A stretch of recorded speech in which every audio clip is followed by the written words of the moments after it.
Training camp is fully underway for the Indianapolis Colts. So, which stories stand out the most? What has this team done to look better than last year's 8-9 finish? And which headlines do you, the fans, find the most intriguing? Well, let's talk about it. Welcome to the Indianapolis Colts podcast here, the Horseshoe Huddle, presented by Indianapolis Colts on SI.com. Of course, I'm Drake Wally, co-deputy editor for the website and co-host of this podcast, and I'm joined by none other than Noah Gebert, analyst for the website and fellow co-host. So, Noah, we didn't just due to my some personal things that happened in my life. We didn't cover the team on Thursday, but that just gave us even more stuff to talk about, man. So it's been 5 practices. Doesn't sound like a lot, but for this team and what they're going through and how they're changing and all the coverage that's upon them, it's everything. Just a couple practices means a lot. So how are you doing, man? What do you think of these first few practices, and what do you think it's telling us about the Indianapolis Colts for 2025? Yeah, I think a little bit of a blessing in disguise that we put this podcast off. We got a few more topics under our belt to go over. I know we were both itching to get in there and discuss the first few practices that we had, but yeah, getting 5 of them here under our belt just gives us a lot more to talk about. There's a lot of juice going on. So yeah, tons going on. I'm really excited that we're having some things on the field, some on-field play, some on-field development, some positional battle updates, some injury updates, all that stuff, all that good stuff. So it's not all conjecture anymore at this point. We actually get some tangible things that we can watch, talk about, and get into. Gosh, I know. In short, it's been a quite an eventful training camp. And while everyone wants to talk about quarterbacks, there's been a lot of other things that have happened. So I can't wait to dive into this. It's real. It's not speculative.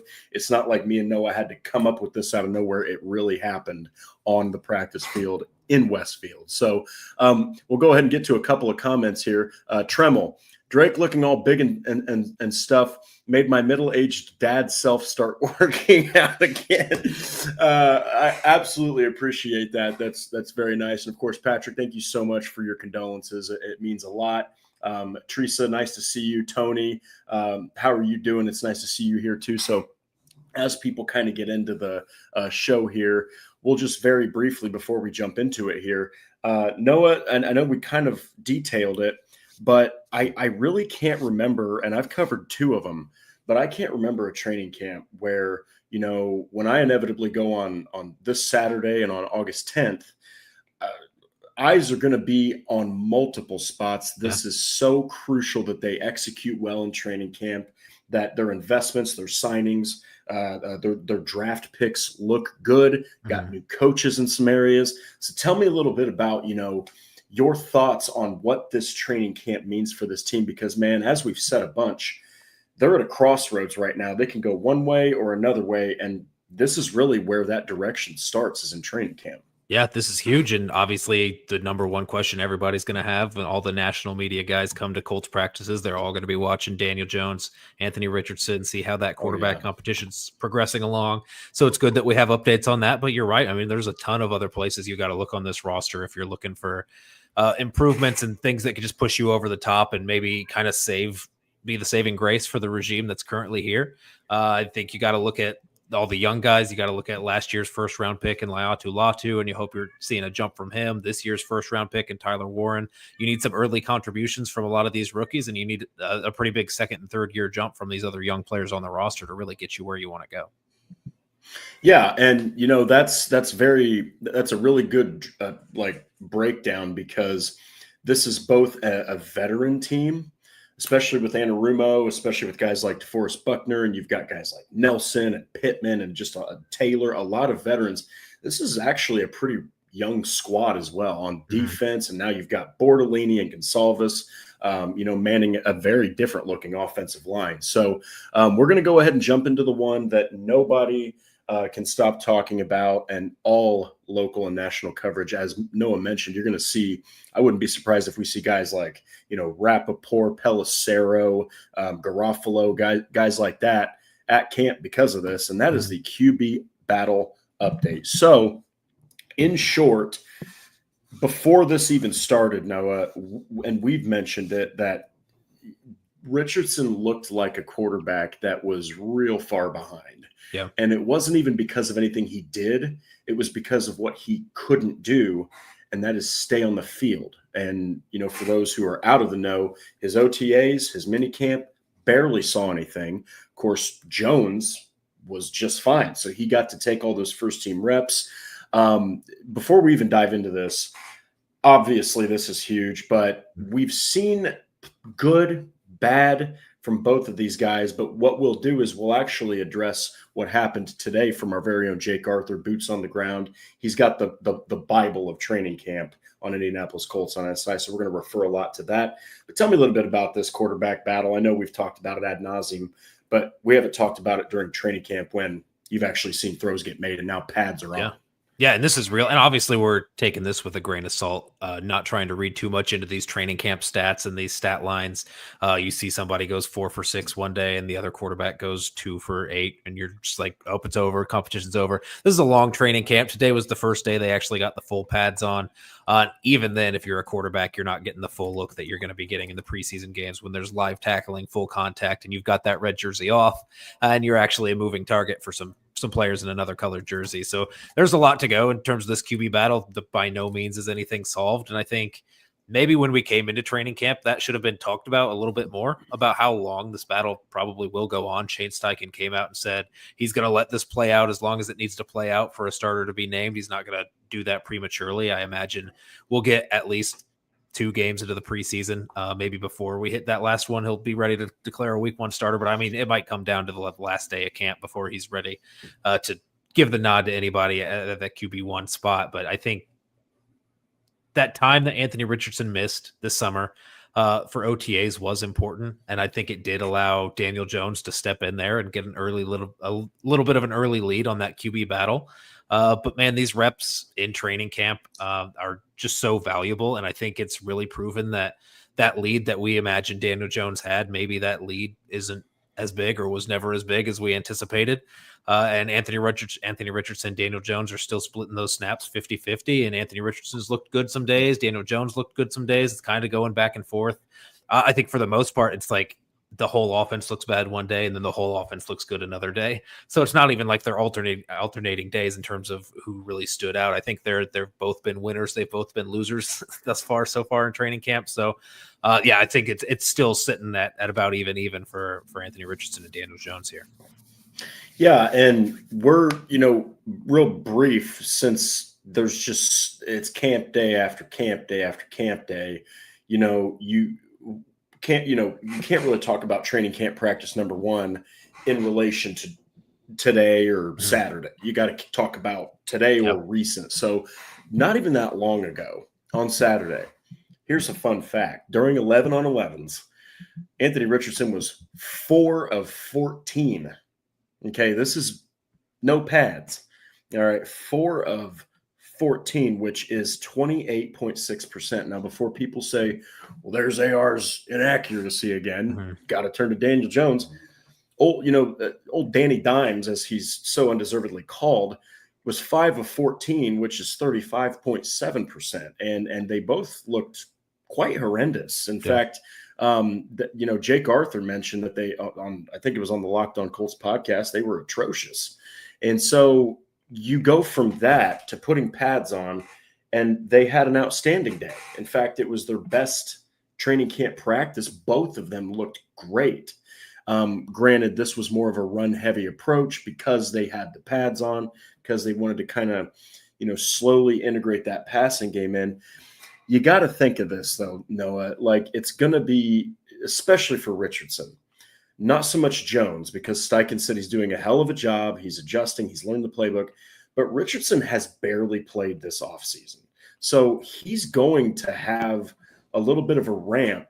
But tell me what you've seen. What are your thoughts on just not so much Jones, because he's had 6 training camps, but Richardson, who has missed training camps in the past. He's barely played during this offseason. What are your thoughts on what you've seen so far? And, is there anything that stands out where you're like, wow? Is there anything that stands out where you're like, that's got to improve? Just curious of your thoughts on that. Yeah, number one, I think is always going to be health. And I know he missed those days in the summer, but you're just talking about, hey, 5 training camp practices. He hasn't been limited at all.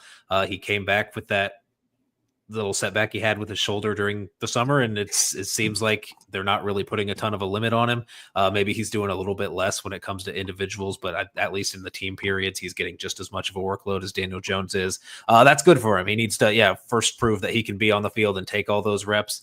I think it's a double-edged sword there, because you need to prove that you can stay healthy and be on the field so you can be available for your team, but also you're getting that benefit of not falling behind in that quarterback competition that seems so even right now. So really you're getting the best of both worlds if you've got Anthony Richardson on the field. And that's the first thing that needed to be solved. And then the next thing was something that I think has been a little bit up and down, which has been true of Richardson's entire career, is that short and intermediate area. He can launch it deep, and he has that deep ball. Just by the nature of the deep ball, it's not always going to be 100% accurate. So even if he's missing long in training camp, you're not worried, because he can do that in games. When it comes down to it, he can hit those at a pretty relatively high rate compared to the rest of the NFL. But it's that short and that intermediate stuff that he's needed to show some consistency on, and maintaining that accuracy and hitting those 5 to 10 yard targets on these plays. There's been days where Anthony Richardson hasn't been doing that, but I think those days that Anthony Richardson's been struggling to miss those, or struggling to hit those short and intermediate routes, Daniel Jones has kind of been in that same boat where he's been struggling as well. And then you have days like today where I think he was 100% completion percentage in those passes that he was throwing, and you're feeling a little bit good and consistent. And I think that's another thing you brought up, which I think is super important, is to not look at this day by day and say, ooh, good day, ooh, bad day. You just have to take a step back, wait for this first preseason game to happen, and then evaluate that whole time period from the beginning of camp until that game kicks off, and take that as a chunk and not a day. So you're not prone to these overreactions, and you're not declaring winners early. I think that really is smart of Shane Steichen to let that play out as long as possible, so you have as much of a sample size as you can get, especially with a guy like Anthony Richardson, who hasn't had a ton of time on the field in terms of, just time in the NFL, healthy, practice and in games. So just get as much information as you can. And it never hurts to keep a little bit of motivation, even if you're leaning Anthony Richardson at some point in the preseason. Why not string that competition out a little bit further, just to keep that chip on the shoulder and not let up? So I think I haven't really seen a ton that's making me swing one way or the other. I will say this, Drake, I know the offseason's long. It's a grind. And we talk a lot about, hey, maybe it's not super likely that Anthony Richardson's going to turn out to be the franchise guy. But I think at this point, just seeing some bullets flying, I don't expect to happen, but I'll hold my hands up. I am ready to be hurt again, Drake. I'm ready to trust in Anthony Richardson, just because that's the situation the Colts are in. And it is still exciting to think of what this offense could be if he pulls it all together. Yeah. And hey, this most recent practice, just a couple things. First off, Kevin Bowen, who's, one of the best in the business. He's part of 1070 The Fan. He even mentioned that it was Richardson's best day, 6 for 6 passing. And here's the thing is, I'm quoting Jake's article here, breaking down each day, which that's, again, each day matters so much, and it's so different from the last that there's an article for every day, right? But the throws were nothing spectacular, but they were gimmies. Okay. Richardson has had a big issue with taking those gimmies or throwing them over the head. A lot of times his passes don't hit the dirt. His arm is it's such a cannon that they sail over the head, but he hit those, and he was taking passes to guys like Tyler Warren. He was taking, passes in the flat. That is a very, very good sign, because teams are going to game plan for that deep ball. He starts hitting those underneath routes like he has in training camp and like he did today. That's going to open up just an absolutely immense amount for this offense. So that's encouraging. Mm-hmm. But also, absolutely, you're right. The Colts did sign Daniel Jones, right?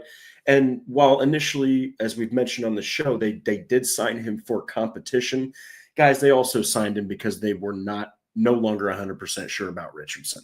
Okay, so they signed him as an insurance policy. But Chris Ballard, Shane Steichen, Jim Bob Cooter, Cam Turner, the quarterback coach, they all want Richardson to succeed. Okay, they invested a 4th overall selection in the guy with all these traits. So if he doesn't succeed and you're leaning on Jones and he does, you're still not getting what you could have in the offense from Richardson. So I think it's going to be crucial that he continues to have days like this, continues to just take those gimmies, build the rapport with the receivers. And we aren't going to get to this, but boy, drops have been huge for the receiving core this offseason or this training camp, whether that's on Richardson or Jones throwing it too hard. You got to catch the freaking football. Yeah, there's a lot of context that's going to be into that. That's another reason you're not paying super close attention to these training camp stats. You just kind of put that number in the back of your head and you kind of delve through it all as a big chunk later. But yeah, when you're only throwing 9 attempts during 11-on-11 sessions that are being charted and 3 of them get dropped, then it doesn't really matter what your other passes look like. Your completion rating's not going to come out looking very good. You did mention that the short and intermediate routes, those gimmies that Anthony Richardson was taking, I'm sure a lot of that's probably drawn up situationally. Shane Steichen's probably preaching that to the quarterback room while they're going through these team drills. Hey, take these. This is the situation. They're working on first and second down. Take these easy passes and make those completions. And it's good to see. Yeah, it's good to see that Anthony Richardson's hitting those consistently. We just need to see that when live bullets are flying. He's in the game. It's an actual game time situation. People are coming at him. It's 1st and 10. Is he going to have the wherewithal in those situations to take those gimmies, or is he going to keep risking it deep? That's really where the steps got to happen and where we got to see the progress is when those bullets come flying. So yeah, training camp's super valuable to get these reps and get this sample size, but really excited to get to the preseason games when we get to see these live bullets fly. Yeah, and one last point is it's not, even with a rookie quarterback like a Cam Ward, who has clearly become the QB1, it's not very often, nor I don't really know of any other team that's doing this, where you've got your 4th overall pick and you've got a dude, you just forked over 14 million, 13.5 of that guaranteed to compete with each other. So fully expect both of these quarterbacks to play during the preseason. This is where the preseason is going to be huge, and it's actually going to be very entertaining. So, but yeah, so we'll go ahead and get off this because me and Noah could dedicate the entire freaking episode to this. This next one is really, you've heard it from guys like Trey Hendrickson, about his situation with the Bengals. I didn't expect to hear this for the Colts, but Bernhard Ryman mentioned that they're not close on contract talks. The reason this is so concerning is because, he's got 1 more year of his contract, but the minute that he, still in his rookie deal, hits free agency, now Indianapolis has to compete with other offers. Guys like, he's a top 10 tackle in the league, literally is a top 10 tackle. You look at the grades, you look at the film, you look at the proof, he is. So this is not good. There's still a long time to work this out, but it's not necessarily a good thing when the player himself literally is saying, hey, we're not even close, So what are your thoughts on Bernhard Ryman? He's become an anchor for this team, and honestly, they better give him a deal, because if he starts getting other offers, Indianapolis might not only lose him, but if they do acquire him, it's going to be far more expensive potentially than what they could get him for now. Yeah, and these comments came out, I think, day 1 of training camp practices that were going on. So there's been a little bit, there could have been some room for development. And also remember these words that we're getting. Ryman doesn't seem too involved in these talks and is deferring all of that to his agent, saying he's just focused on the season, not worrying about that. He's not involved in these discussions. He's letting his agent handle that. So we are only getting one side of the story right now, and is very an agent-coded side of the story. So it's obviously going to be those things that he said. I think they mentioned that the Colts and his agent weren't necessarily agreeing on the positional value of the position he plays. It's early in training camp. He's under contract for this season. There's not a holdout. Nothing's happening. There's even been cases where this has bled into the regular season. I know this happens a lot with other teams where you get early into the season and some of these contracts are still getting handed out. Not as common with the Colts, but I think Quentin Nelson's extension, when he got his big extension, was somewhere week 1 or 2 of the regular season. I can't remember exactly, but it does bleed out, and it does kind of drag out in these situations, especially if a player like Bernhard Ryman, who is, like you mentioned, a top 10 tackle, regardless of whether they agree on this or not, it is a premium position. I think position got even a little bit more expensive with the Rashawn Slater extension that just happened. So we're probably looking for a little uptick. Maybe there was a little bit of stalling on one side or the other, kind of waiting for those numbers to drop. Either the Colts wanted to see that so they could have a better barometer of what's being paid out to these tackles, or maybe the agent wanted to see that because they knew that number was going to be big and they knew that could drive the price up. Business is business. We're catching one end of this deal and we've got a lot of time. I'm not concerned that it's not going to get done. I feel like it probably will get done. I know you're in a situation with your general manager and head coach where maybe they're on the hot seat and they may not be around, but I mean, you've got a left tackle like Bernhard Ryman. I don't think it really matters who your general manager or your head coach is. I think you pay that guy and feel good that you don't have to go out and find another guy to protect the blind side of your quarterback. So I expect it is something that will be done. It's always shocking when you hear not close on a deal, whatever. But I think that's just agent speak right now, coming directly from Bernhard Ryman's agent. I don't think this is going to be an issue. Yeah, and I mean, there's a reason that agents know law. I mean, you hear Yep. lawyers do this all the time, even for the most guilty people. So, it's not a surprise. I mean, it is concerning. You do want this to get done, especially for what he did last year. I know that Gonsalves had to fill in for him at times, but I mean, Bernhard Ryman is a fantastic left tackle, Yep. and he's got a lot of athleticism. He played tight end.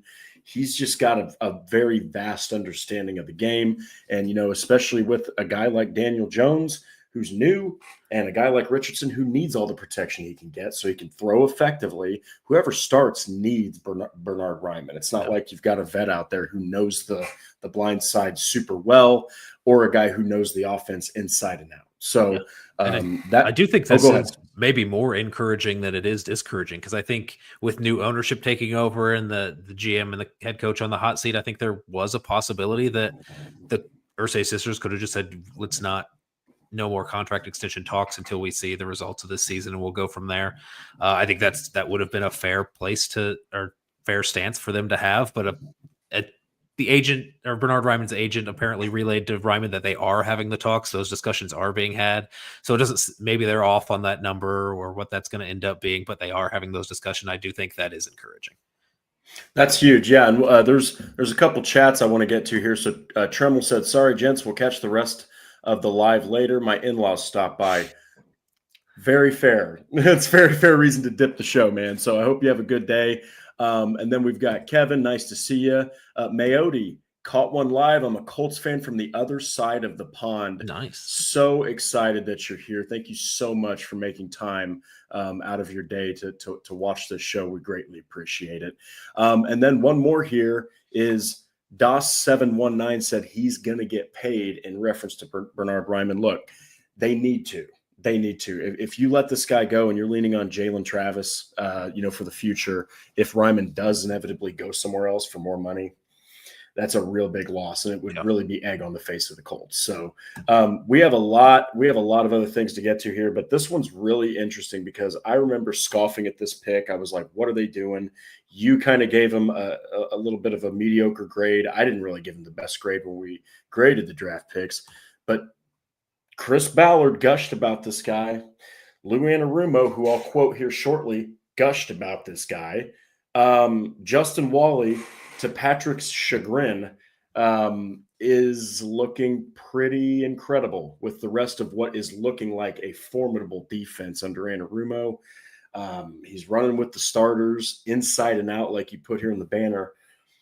Tell me a little bit about Justin Wallally. So far, I know it's not much. I know it's just practice, but he's making people look silly for doubting him. It's interesting. I know there's been a lot of hype about him from the Colts end, at least since he was the selection there in the third round. But even then, you're thinking third round.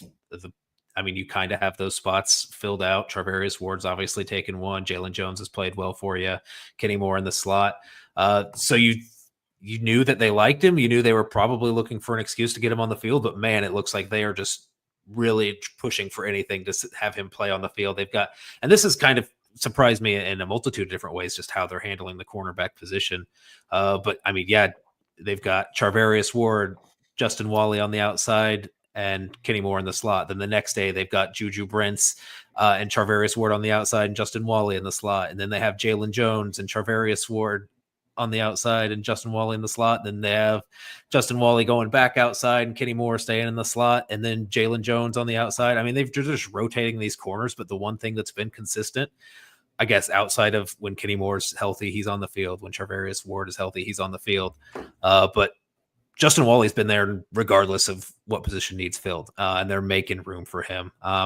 Even Juju Brent's getting those reps outside at corner makes me think that that foregone conclusion that Jalen Jones is the de facto outside corner, maybe up in the air a little bit more than we thought. I think very much so. All three of those at this point are in play for that starting cornerback spot on the outside.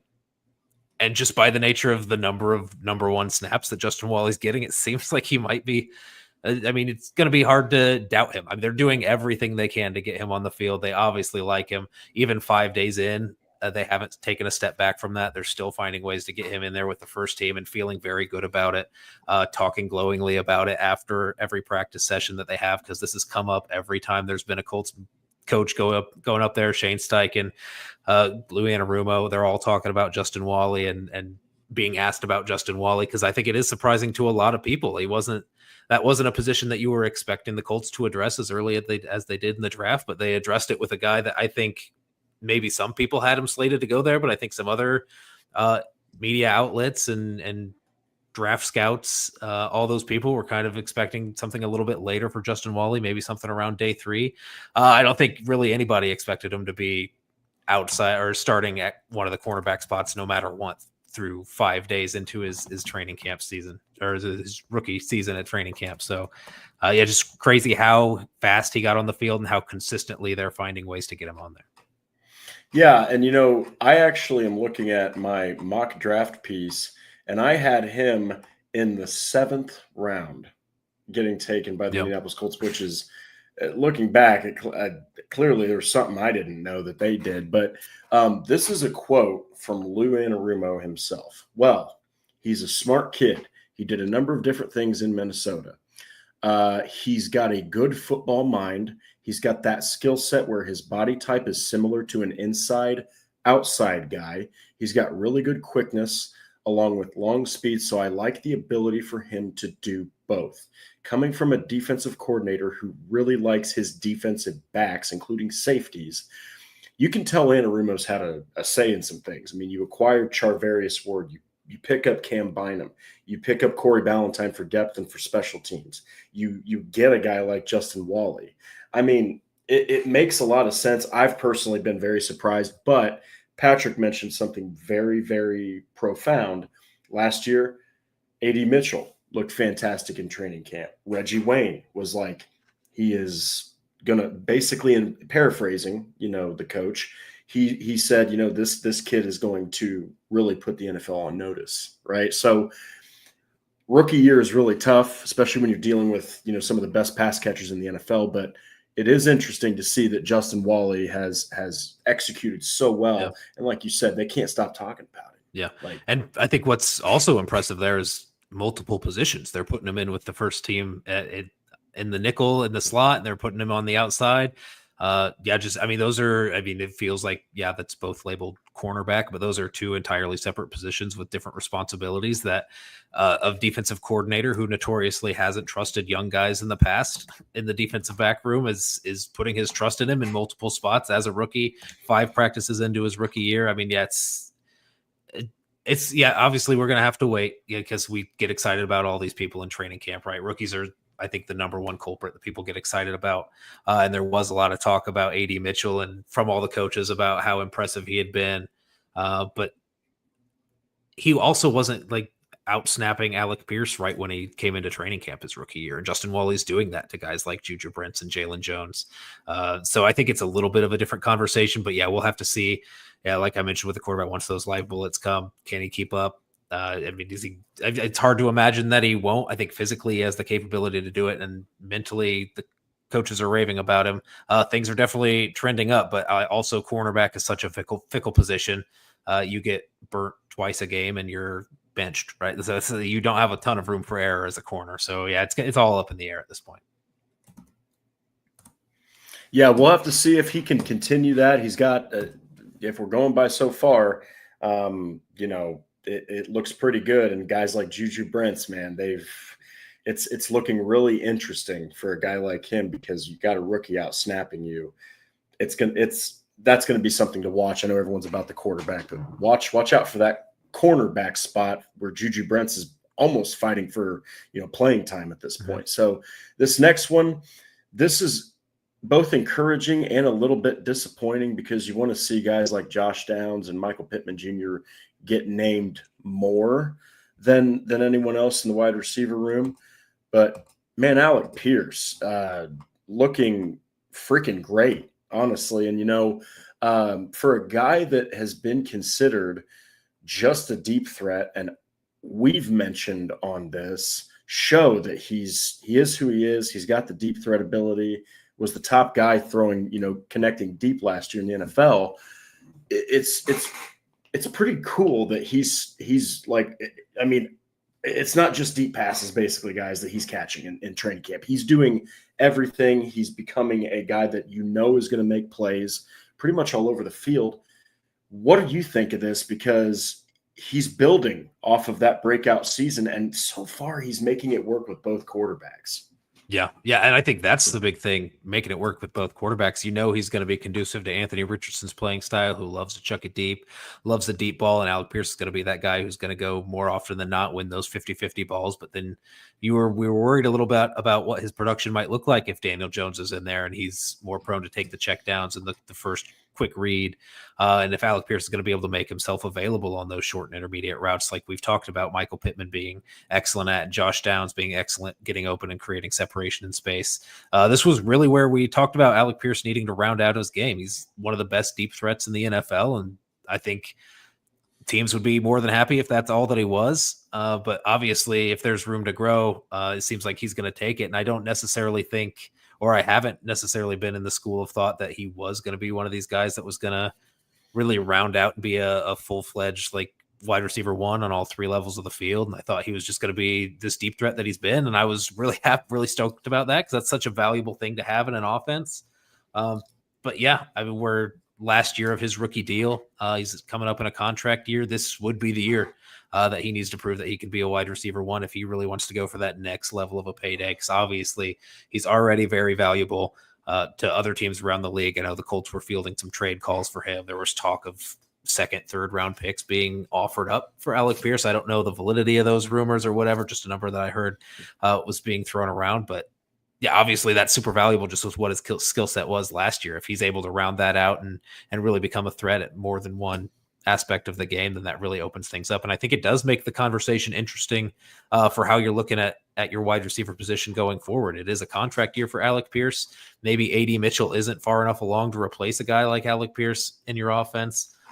How do you pay Michael Pittman, Alec Pierce, and Josh Downs? I think the Colts might have to answer that question coming up and decide if maybe Alec Pierce has a big enough season to make you feel more comfortable with moving on from a guy like Michael Pittman. And I don't expect that Josh Downs would be the odd man out, but maybe you go in a situation where you do want to keep Pittman at all costs and Alec Pierce is just too valuable to move on from. It's going to cause some questions, and I really hope he does round out that game and make that a little bit more of an interesting conversation for the Colts to have. Yeah, and our analyst and former co-host here, Andrew Moore, he doesn't write as much as he used to, but he does heavily, jump into the draft and quotes. And something that he mentioned about Alec Pierce, which is great, is that he's focused very heavily on improving his route running. Mm-hmm. And he also has worked extensively more and more with Reggie Wayne, who, if anybody remembers, I mean, Colts fans remember Reggie Wayne, of course, but like his route running was just ridiculous. Okay. I mean, he was able to just make defensive backs chase him pretty much without having elite speed. Pierce has elite speed.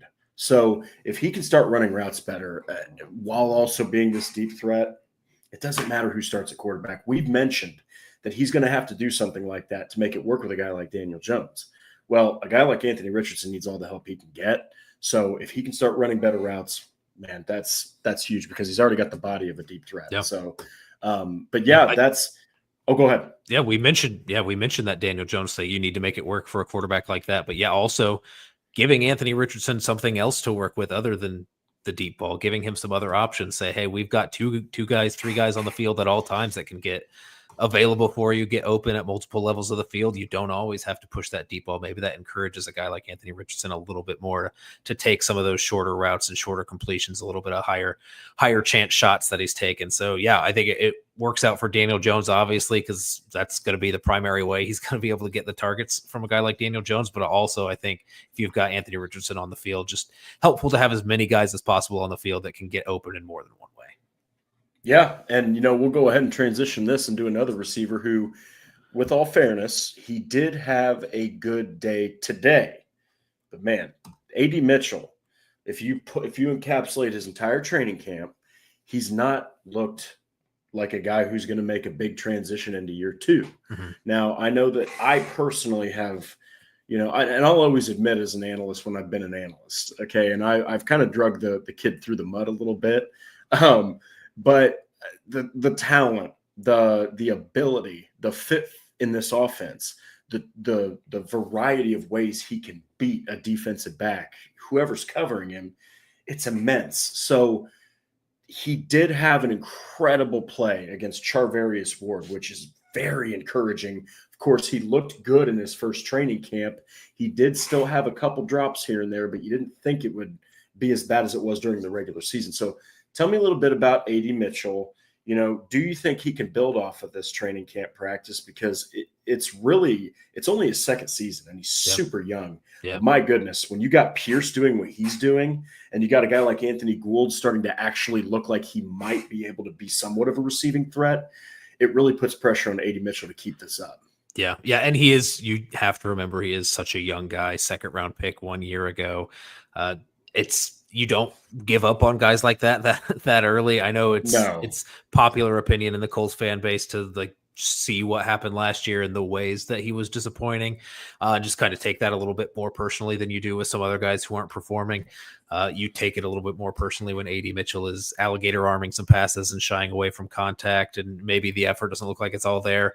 He doesn't get he gets a lot more of a brunt of the disparity between the fan base of how they're feeling about him than a guy like maybe Taven Bryan, who expectations weren't super low. Performance was also not low. It wasn't egregious in the way that it was showing up. He just looked like he didn't belong on the field in the position that he was playing in. But you can accept that. You can't accept that with a guy like A.D. Mitchell, where all these expectations were super high and he's a rookie and everyone's so excited about him. So you just kind of have to take that in the back of your head and kind of analyze him and do it in a vacuum. Where you're not comparing him up against guys like Alec Pierce and Josh Downs, Michael Pittman.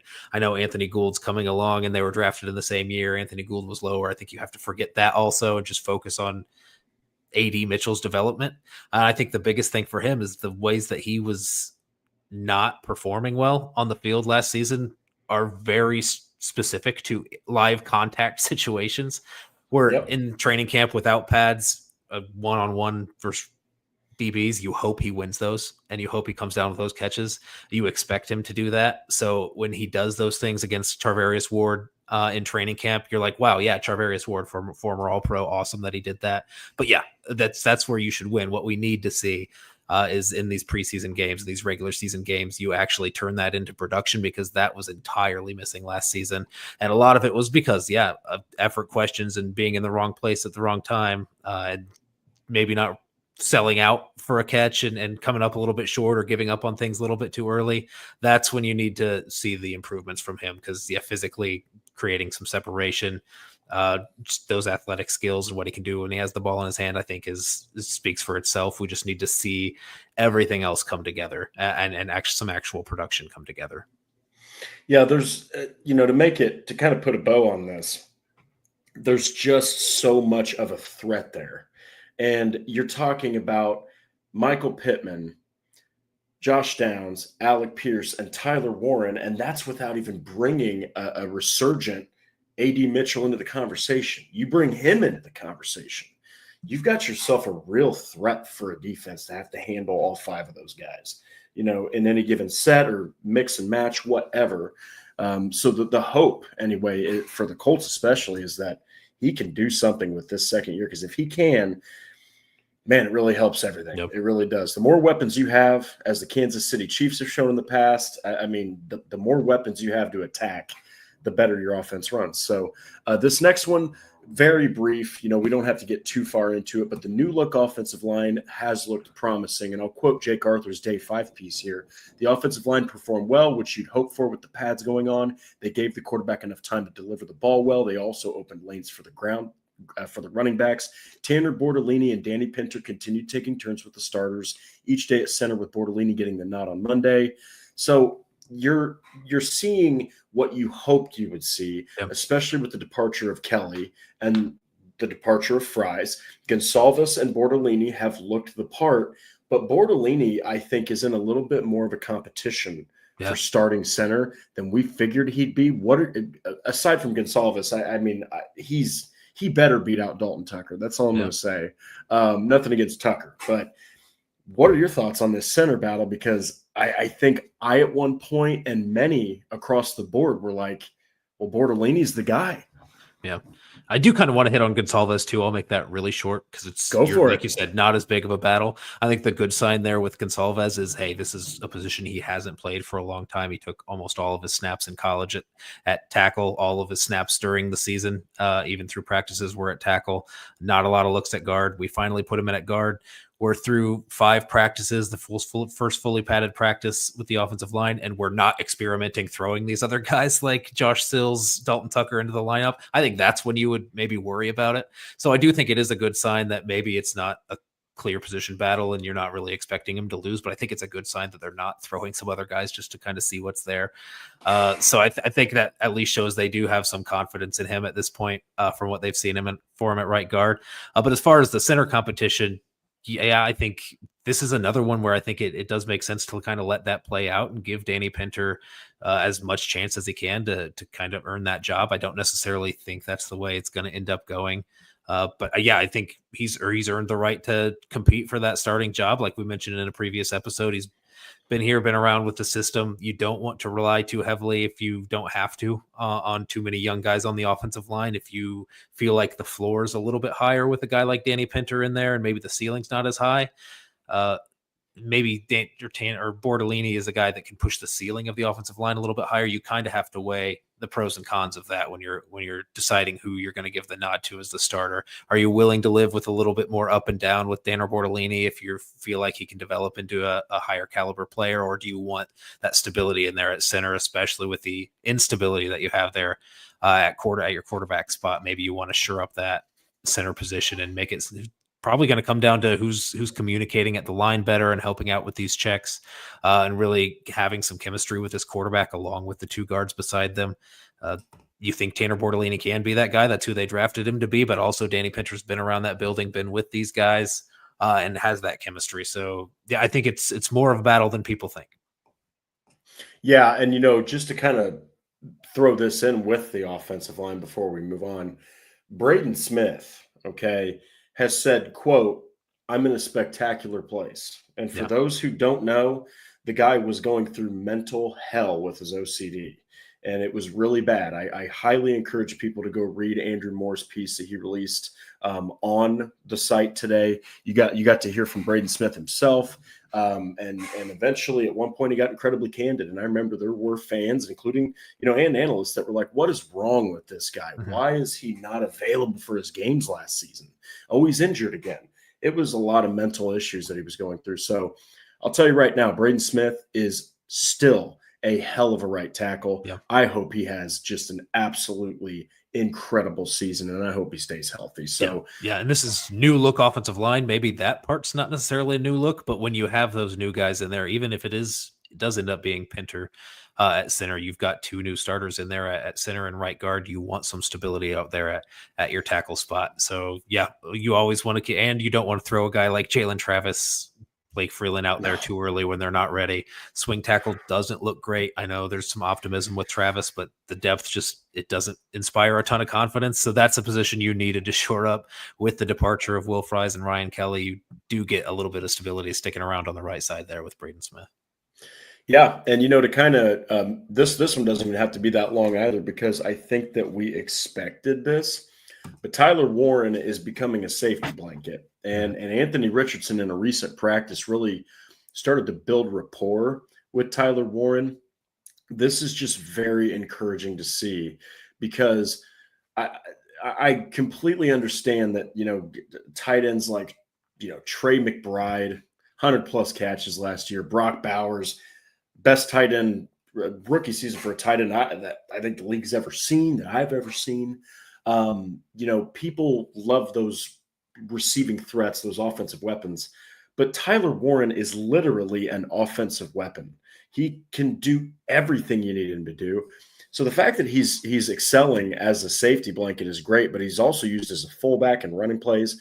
So what are your thoughts on that? It just seems like Steichen and tight end coach Tom Manning are really just already getting this kid acquainted to being a multifaceted offensive unit. So I think it's great. I think it's great for whoever starts at quarterback, and hell, it's even good for the running game. Yeah.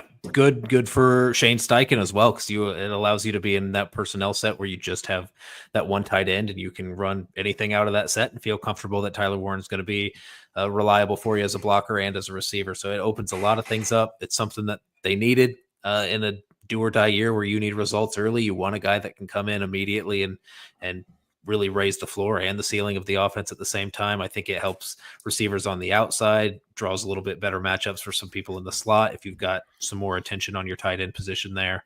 Just a lot of good things. Helps Anthony Richardson a lot, like we mentioned there with Alec Pierce rounding out that route tree and becoming valuable in the short and intermediate areas. Tyler Warren's going to be that too. If you have somebody in those areas of the field that you feel confident is going to be open and going to be able to make some plays for you, I think it makes you a little bit more willing to take the check down and give it to a guy like Warren who can maybe create after the catch and is going to be reliable for you. So yeah, good in every aspect. Not something that I think any of us are really surprised by. I think you and I both expected him to come in, one, take that tight end one job immediately and run away with it, and then two, just really elevate what the offense could be.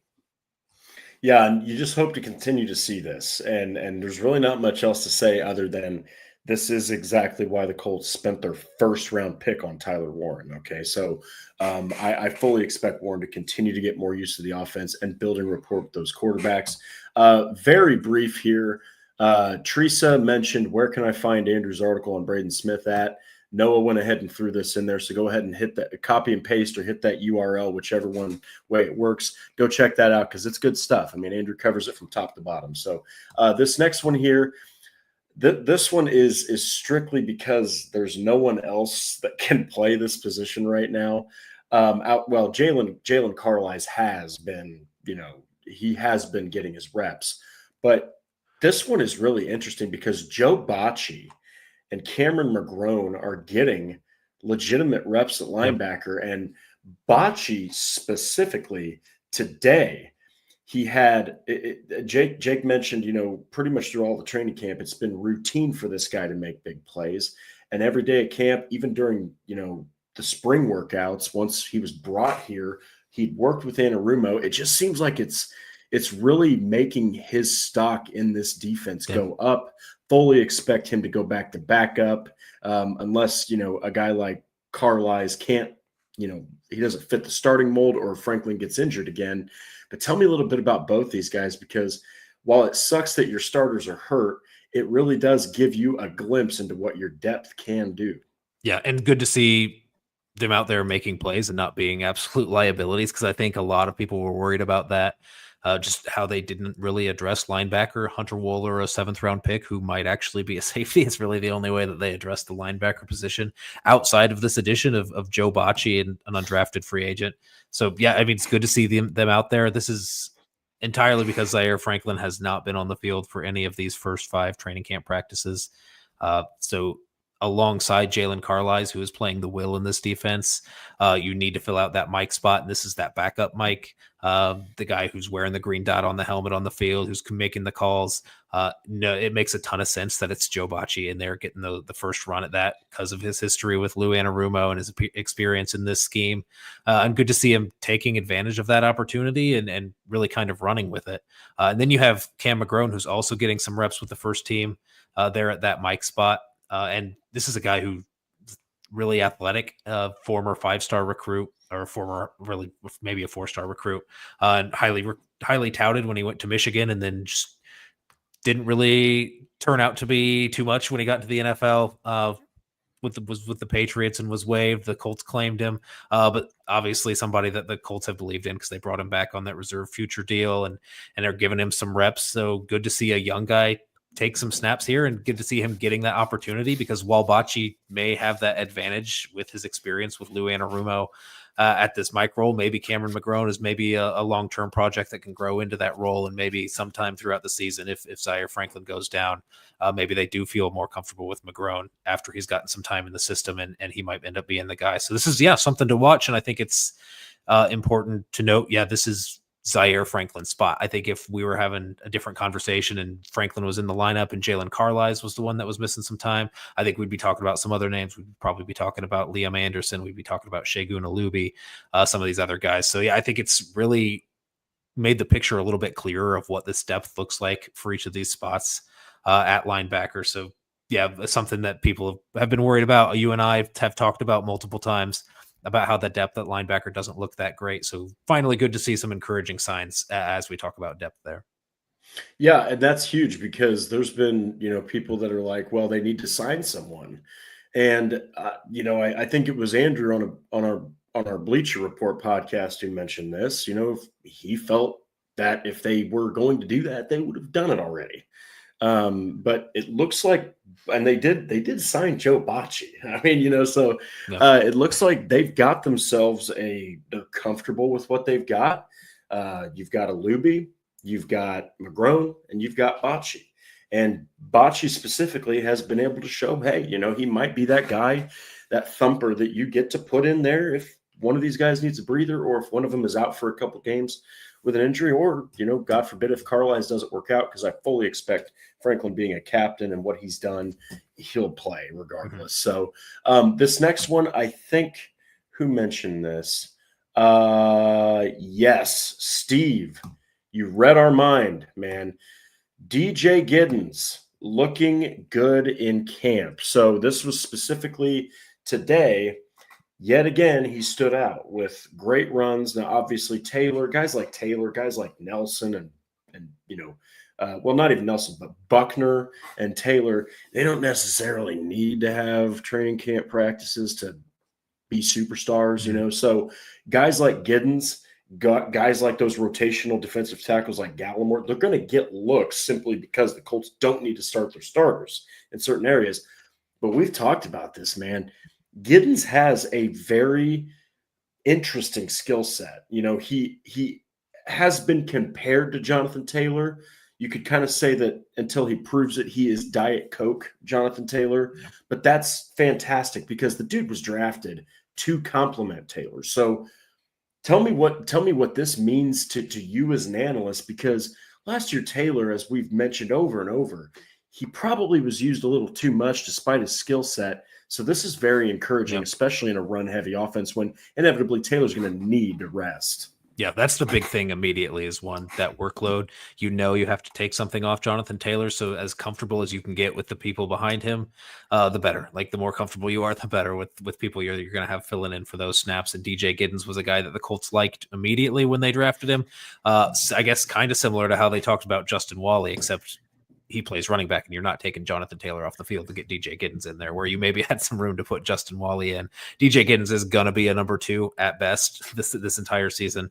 Excited that he's really the guy in the backfield that's going to give you the explosive element that Jonathan Taylor gives you. Obviously not at the same clip that Jonathan Taylor gives it to you, and he's not going to be as good early downs between the tackles, I don't expect, but I think he's the guy in that room that's going to be able to take it the distance if he makes someone miss on the second level and really pull away with that burst that he has. So you've got 2 guys there in Khalil Herbert and DJ Giddens, where I think Herbert's going to be that more reliable first and second down kind of runner to take some of that workload off. DJ Giddens, I think you want to sprinkle in some touches to see what he can do, and because he does have that explosive element. But then, I do want to see what this third down role is going to look like. Unfortunately, throughout training camp, we do kind of get some situational looks, but we don't get like into the flow of a game where they're going to have some of these rotations. at running back. They're going to have these situations where you're in passing downs. We don't know entirely who that guy is, so we haven't gotten that clear of a picture. But good to see, him ripping off some explosive plays and showing that explosiveness that I think he has a little bit more than Khalil Herbert does, which gives him an edge. Yeah, and I think that when you're able to have just a solid complementary piece, you don't even necessarily need to have this like three-headed attack in your backfield. You have a top 3 running back any given game day, the best running back in the NFL in Jonathan Taylor. You don't need that, but there is something to be said about giving a guy 34 freaking carries, in a game. That's just a lot of work. So very encouraging to see this. Now, this next one, it might not necessarily be the most entertaining thing to talk about, but we got ourselves a shaky kicker competition. Now, to go back to it, shocking release of Matt Gay. You do this because you believe in the very unproven Spencer Schrader, or at least during meaningful games he's been unproven. You turn to him, but now you've got I think it's Max Trujillo, Maddox Trujillo. Maddox Trujillo. Yeah, so you've got him now competing with Spencer Schrader, and of course you brought him in for that reason. But it's interesting because Schrader's not running away with it. So what are your thoughts on that? Do you think maybe the Colts are kind of like, maybe it wasn't the best idea to let go of Matt Gay, or do you think that, hey, this is going to bring out the best kicker and there could be a potential solution? Yeah. I mean, it's too early for them to have that thought, because that's terrible, right? If you're thinking that 5 practices into training camp that we made a mistake and these aren't the guys, then you're really in a rough spot. I hope that's not the situation that they're in. I'm sure behind closed doors, they have a much bigger sample size than the one that we're getting through these practices, which isn't a ton. But I forget which day it was, just going through Jake Arthur's notes of reading that day where they were both, I think, 4 of 6 on field goals, which is not good. 66% is not a good clip to make. That's not as a field goal kicker when you don't have that experience in the NFL to fall back on, saying, "Oh, he'll get it together." Like, these are young guys that, and maybe that's what they are. We don't know. That experience that they've had in training camp. I mean, those 6 kicks that Spencer Schrader attempted in that training camp practice were more than the field goals that he attempted all last season in the NFL. So it's a small sample size, but also remembering we already had a small sample size with Spencer Schrader. We don't have a ton to fall back on. And the ones that he missed, I think he missed a 40, somewhere in the mid 40s, and then he missed a 53-yarder. If those are the ones that you're missing, that's why you moved on from Matt Gay, right? Is because he wasn't making those beyond 50 at a reasonable rate. So you want to feel comfortable with your kicker from beyond 50. I don't know that the Colts have that right now. Again, they obviously have more than us in terms of how they're evaluating these guys. But if you're having questions this early with guys that you already had questions about going in, it can't be a good sign. This is one that's going to have to play out. And I think just by nature of the kicking position, I think you could have a kicker who kicks really well, but goes off and has 2 bad games, and it's the end of the world, and you kind of have to move on. Like, the kickers, you kind of wake up one morning and you just don't have it anymore. It's hard to tell. It does give me a lot of pause, trusting. And we've mentioned this when we talked about Matt Gay in the past, how you're going with some guys who you don't have that reliability with, like you did with Matt Gay, and you're going to be in a ton of 1-possession games. Probably you're not going to be blowing all these guys out, like you've mentioned, Kansas City Chiefs, Philadelphia Eagles going out there. Maybe you can live with a little bit of unreliability at kicker when you're going out there and you're able to score like they're going to score. I don't expect that to be the situation that the Colts are going to be in, being a largely running offense. I know there's some explosive elements, but they're going to run a lot of ball control. They're not going to light up the scoreboard. The wins that they're going to get are probably going to be pretty close. And there's going to be plenty of games this season, I'm sure, that are going to come down to 3 points or less. And you really need a kicker that you can trust when you're in that spot. Yeah. And, in brief, I understand, and even in the chat, Matt Gay wasn't good over 50 yards. Okay. Couple things. He was perfect inside of 50 yards. Mm-hmm. He is a guy who can hit a game winner for you. He's also a guy that you can lean on to do everything for your offense. Case in point, 2023, when Gardner Minshew started against the freaking Ravens in Baltimore. So Matt Gay had that ability. And also, go check the stats. with Adam Vinatieri, who is regarded as the greatest kicker ever, his 50-plus yard field goal percentage is damn near the exact same.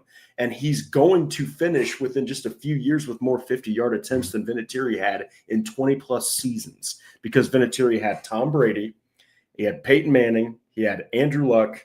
He had an offense until the very end that could move the football and put them within 50 yards of the field goal post.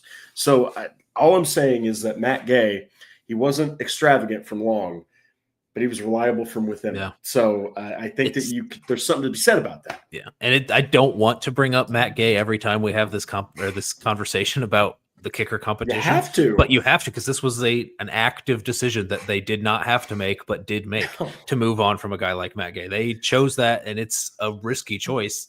And maybe it does pay off, and maybe Spencer Schrader's the guy, and he's going to give you just as much production and reliability for a fourth of the money or whatever. But that is a risk that you're taking, that it doesn't end up going that way. And it seems like, I mean, definitely too early to tell. So I don't want to say it seems like anything, but definitely still have just as much. But they've done nothing to reassure me that this is going to be settled by the time the season rolls around.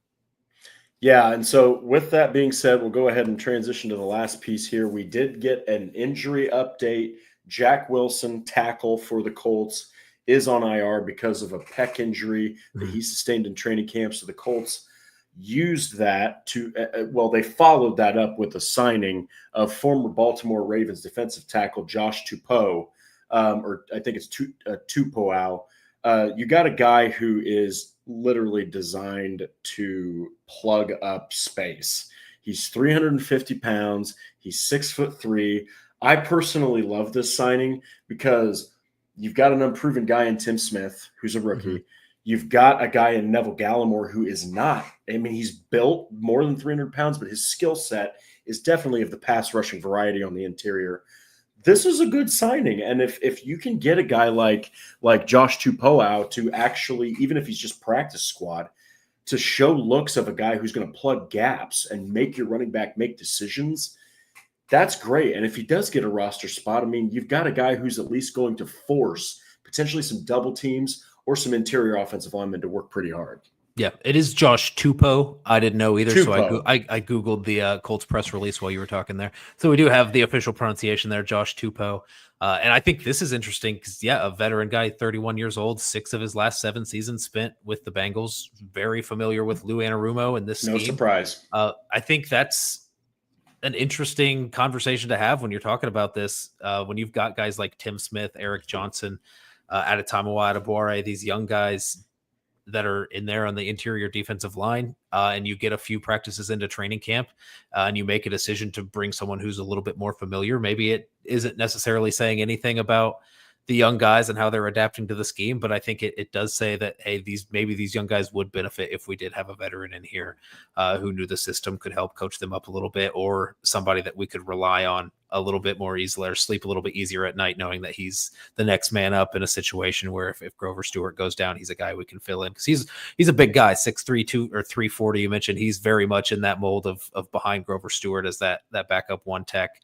So yeah, he's fighting directly with guys like Tim Smith, who would be your the run stopping specialist that you drafted, and Eric Johnson, also in that same mold. So I think that's his direct competition to get on the field. And I mean, Tim Smith, especially young rookie, he's got the advantage in terms of experience. We don't know athletically, I guess, seeing them on the field side by side, who's going to be able to take that battle. But yeah, I think he came in probably with a shot to at least be a rotational piece and a chance to battle for a roster spot here with how the defensive line is shaped up.